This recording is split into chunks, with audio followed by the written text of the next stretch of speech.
RRB परीक्षा की तैयारी में चलिए ब्लड सर्कुलेशन का एक क्विक रिवीजन करते हैं। मकसद है सबसे जरूरी फैक्ट्स को जल्दी और साफ साफ समझना। तो चलिए शुरू करते हैं। तो रक्त है क्या? ये एक वाइटल फ्लूइड टिश्यू है जो ट्रांसपोर्ट और प्रोटेक्शन के लिए जरूरी है।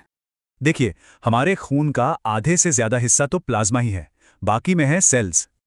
तो इसका काम बहुत जरूरी है, ऑक्सीजन ले जाने से लेकर इन्फेक्शन से लड़ने तक। अब आते हैं इस सिस्टम के इंजन पर, हमारा दिल, जो एक पावरफुल 4 चेम्बर्ड पंप है। दिल की धड़कन के 2 फेज होते हैं, सिस्टोल जब ये पंप करता है और डायास्टोल जब ये रेस्ट करता है।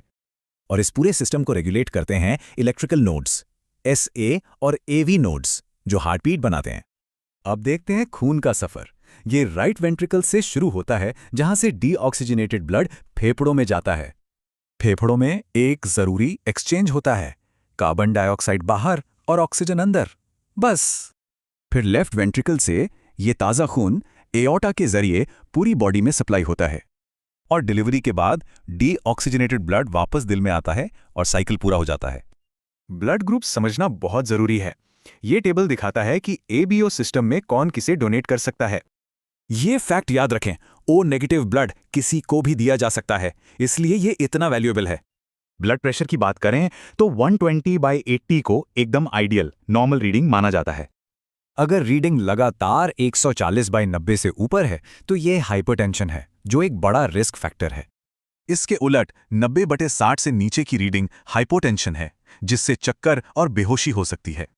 कुछ आम बीमारियों के बारे में भी जान लें, जैसे अनीमिया, जिससे थकान होती है, या फिर ल्यूकीमिया। चलिए एक क्विक एग्जाम स्टाइल रिव्यू करते हैं। पहला सवाल, हीमोग्लोबिन का मेन फंक्शन क्या है? इसका जवाब है, ये वो मॉलिक्यूल है जो जरूरी ऑक्सीजन को बाइंड करके डिलीवर करता है।